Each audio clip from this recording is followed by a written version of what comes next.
ಶಾಸಕಾಂಗ ಪಕ್ಷದ ನಾಯಕನಾಗಿ ಡಿಕೆಶಿ ಆಯ್ಕೆಯಾದ ಹಿನ್ನೆಲೆಯಲ್ಲಿ ಬಳ್ಳಾರಿಯಲ್ಲಿ ಭರ್ಜರಿಯಾಗಿ ಪಟಾಕಿ ಸಿಡಿಸಿ ಸಂಭ್ರಮಾಚರಣೆಯನ್ನ ಮಾಡಿದ್ದಾರೆ. ನಗರಾಭಿವೃದ್ಧಿ ಪ್ರಾಧಿಕಾರದ ಅಧ್ಯಕ್ಷರ ಮನೆ ಎದುರು ಸಂಭ್ರಮಾಚರಣೆಯನ್ನ ಮಾಡಿದ್ದಾರೆ. ಡಿಕೆಶಿ ಆಪ್ತ ಆಂಜನೇಯ ಮನೆ ಮುಂದೆ ಸೆಲೆಬ್ರೇಷನ್ ಅನ್ನ ಮಾಡಿದ್ದಾರೆ. ಕಾಂಗ್ರೆಸ್ ಕಾರ್ಯಕರ್ತರಲ್ಲಿ ಮನೆ ಮಾಡಿದೆ ಸಂತೋಷ. ಬೈಕ್ ರ್ಯಾಲಿ ಮಾಡಿ ಪಟಾಕಿಯನ್ನು ಸಿಡಿಸಿ ಕಾರ್ಯಕರ್ತರು ಸಂಭ್ರಮಾಚರಣೆಯನ್ನ ಮಾಡಿದ್ದಾರೆ. ಇನ್ನು ಡಿ ಕೆ ಶಿವಕುಮಾರ್ ಅವರು ಏನು ಶಾಸಕಾಂಗ ಪಕ್ಷದ ನಾಯಕನಾಗಿ ಏನು ಆಯ್ಕೆಯಾಗಿದ್ದಾರೆ, ಇದು ಬಳ್ಳಾರಿಯಲ್ಲಿ ಕಾಂಗ್ರೆಸ್ ಕಾರ್ಯಕರ್ತರು ಜೊತೆಗೆ ಡಿ ಕೆ ಶಿವಕುಮಾರ್ ಅವರ ಅಭಿಮಾನಿಗಳು ಭರ್ಜರಿಯಾಗಿ ಸಂಭ್ರಮಾಚರಣೆಯನ್ನ ಮಾಡಿದ್ದಾರೆ. ಪಟಾಕಿಯನ್ನು ಸಿಡಿಸಿ ಸಂಭ್ರಮಾಚರಣೆಯನ್ನ ಮಾಡಿದ್ದಾರೆ. ಜೊತೆಗೆ ಬೈಕ್ ರ್ಯಾಲಿಯನ್ನು ಸಹಿತ ಮಾಡಿದ್ದಾರೆ. ಡಿ ಕೆ ಶಿವಕುಮಾರ್ ಅವರ ಅಭಿಮಾನಿಗಳು, ಬೆಂಬಲಿಗರು ಮತ್ತು ಕಾಂಗ್ರೆಸ್ನ ಕಾರ್ಯಕರ್ತರು ಎಲ್ಲರೂ ಒಟ್ಟಾರೆಯಾಗಿ ಸೇರಿಕೊಂಡು ಡಿ ಕೆ ಶಿವಕುಮಾರ್ ಅವರು ಸಿಎಂ ಆಗ್ತಾ ಇರುವಂಥದ್ದು ನಮಗೆ ಸಂತೋಷ ಇದೆ, ಶಾಸಕಾಂಗ ಪಕ್ಷದ ನಾಯಕರಾಗಿ ಆಯ್ಕೆ ಆಗಿರುವಂಥದ್ದು ಬಹುಮುಖ್ಯವಾಗಿ ಸಂತೋಷ ಇದೆ ಅನ್ನುವಂತಹ ನಿಟ್ಟಿನಲ್ಲಿ ರ್ಯಾಲಿಯನ್ನು ಮಾಡಿದ್ದಾರೆ, ಸಂಭ್ರಮಾಚರಣೆಯನ್ನು ಮಾಡಿದ್ದಾರೆ. ಅದ್ದೂರಿಯಾಗಿ ಪಟಾಕಿಯನ್ನು ಸಿಡಿಸಿ ಸಂಭ್ರಮಾಚರಣೆಯನ್ನು ಮಾಡಿದ್ದಾರೆ.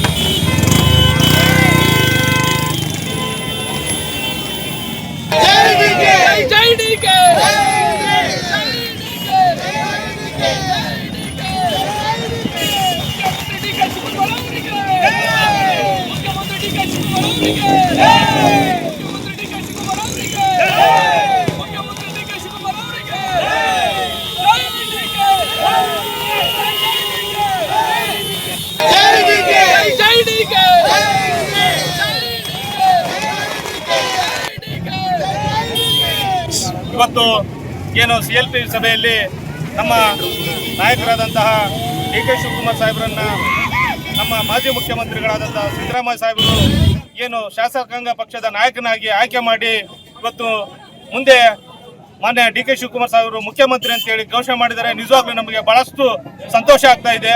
ಆ ನಿಟ್ಟಿನಲ್ಲಿ ಇವತ್ತು ನಾವು ಬಳ್ಳಾರಿ ಜಿಲ್ಲೆಯಿಂದ ನಮ್ಮ JS ಆಂಜನೇಯ ಅವರ ನೇತೃತ್ವದಲ್ಲಿ ಮತ್ತು ಗಾದ್ಯಪ್ಪ ಮೇಯರ್ ಅವರ ನೇತೃತ್ವದಲ್ಲಿ ಮತ್ತು ವೆಂಕಟೇಶ್ ಹೆಗಡೆ, ಶ್ರೀನಿವಾಸ್, ವಿಷ್ಣು, ರಾಜು ಮತ್ತು ಮುಂತಾದ ಅನೇಕ ನಾಯಕರುಗಳ ನೇತೃತ್ವದಲ್ಲಿ ಇವತ್ತು ನಾವು ಸುಮಾರು 2,000 ಬೈಕ್ ಮುಖಾಂತರ ಏನು ರ್ಯಾಲಿ ಮುಖಾಂತರ ನಾವು ಈ ಒಂದು ಮುಖ್ಯಮಂತ್ರಿ ಆಗಲಿರೋದಕ್ಕೆ ನಾವು ಸ್ವಾಗತವನ್ನು ಮಾಡುತ್ತಾ ಖುಷಿಯನ್ನು ಹಂಚಿಕೊಳ್ಳುತ್ತಾ ಇವತ್ತು ಬೈಕ್ ರ್ಯಾಲಿ ಮುಖಾಂತರ ದುರ್ಗಮ್ಮ ನಮ್ಮ ಬಳ್ಳಾರಿ ದೇವತೆ ಗ್ರಾಮ ದೇವತೆ ಕನಕದುರ್ಗಮ್ಮ ದೇವಿಗೆ ಹೋಗಿ ಪೂಜೆ ಸಲ್ಲಿಸೋದ್ರ ಮುಖಾಂತರ ಮತ್ತು ಸಿಹಿ ಹಂಚೋದ್ರ ಮೂಲಕ ಪಟಾಕಿ ಸಿಡಿಸೋದ್ರ ಮೂಲಕ ಇವತ್ತು ನಾವು ಮಾನ್ಯ ಸಾಹೇಬರನ್ನ ಮುಖ್ಯಮಂತ್ರಿ ಮಾಡ್ಲಿಕ್ಕೆ ಬಹಳಷ್ಟು ಸಂತೋಷ ಆಗ್ತಾ ಇದೆ.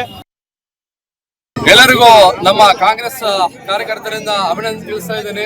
ಇವತ್ತಿನ ದಿನ ನಮ್ಮ ಸರದಾರ ಕಾರ್ಯಕರ್ತರ ಎಲ್ಲರ ಮಾರ್ಗ ನಿರ್ದೇಶನ ಮಾಡೋ ಒಬ್ಬ ನಾಯಕ, ಇವತ್ತಿನ ದಿನ ಧೀಮಂತ ನಾಯಕ ಇವತ್ತಿನ ದಿನ ನಮ್ಮ ಕರ್ನಾಟಕ ರಾಜ್ಯಕ್ಕೆ ಮುಖ್ಯಮಂತ್ರಿಯಾಗಿ ಆಯ್ಕೆಯಾಗಿದ್ದಾರೆ. ನಿಜವಾಗ್ಲೂ ಇದೊಂದು ಸಂತೋಷದ ವಿಷಯ. ನಾವು ಎಷ್ಟೋ ವರ್ಷಗಳಿಂದ ಡಿ ಕೆ ಸಾಹೇಬರು ಮುಖ್ಯಮಂತ್ರಿ ಆಗ್ಬೇಕಂತ ಹೇಳಿ ನಾವು ಪೂಜೆಗಳೆಲ್ಲ ಮಾಡಿದ್ವಿ. ಮೊನ್ನೆ ತಾನೇ ನಾನು ಅಯ್ಯಪ್ಪ ಸ್ವಾಮಿ ಮಾಲೆ ದೀಕ್ಷೆ ಮಾಡಿದಾಗ 48 ದಿವಸ ಸತತವಾಗಿ 48 ದಿವಸ ನಾನು ಮಾಲೆ ಹಾಕಿ ಸಾಹೇಬರು ಮುಖ್ಯಮಂತ್ರಿ ಆಗ್ಬೇಕಂತ ಹೇಳಿ ನಾನು ದೀಕ್ಷೆ ಮಾಡಿ ಅವತ್ತಿನ ದಿನ ಸಂಕಲ್ಪ ಮಾಡಿ ಗುಡ್ಡಕ್ಕೆ ಹೋಗಿ ಬಂದಿದ್ದೆ. ಇವತ್ತಿನ ದಿನ ನನ್ನ ಕನಸು ಕೂಡ ಈಡೇರಿದೆ. ಅದೇ ರೀತಿ ನಮ್ಮ ಬಳ್ಳಾರಿ ಜಿಲ್ಲೆಯಲ್ಲಿ ನಮ್ಮ ಬಳ್ಳಾರಿ ನಗರದಲ್ಲೇ ಮೂಲೆಯಿಂದ ಇವತ್ತಿನ ದಿನ ಬೈಕ್ ರ್ಯಾಲಿ ಮೂಲಕ ಎಲ್ಲ ಕಾಂಗ್ರೆಸ್ ನಾಯಕರು ಅದೇ ರೀತಿ ಕಾರ್ಯಕರ್ತರು ಆಗಮಿಸಿದ್ದಾರೆ. ಇವತ್ತಿನ ದಿನ ನಾವೆಲ್ಲರೂ ಸೇರ್ಕೊಂಡು ಇವತ್ತಿನ ದಿನ ಇಲ್ಲಿಂದ ಹಿಡಿದು ನಮ್ಮ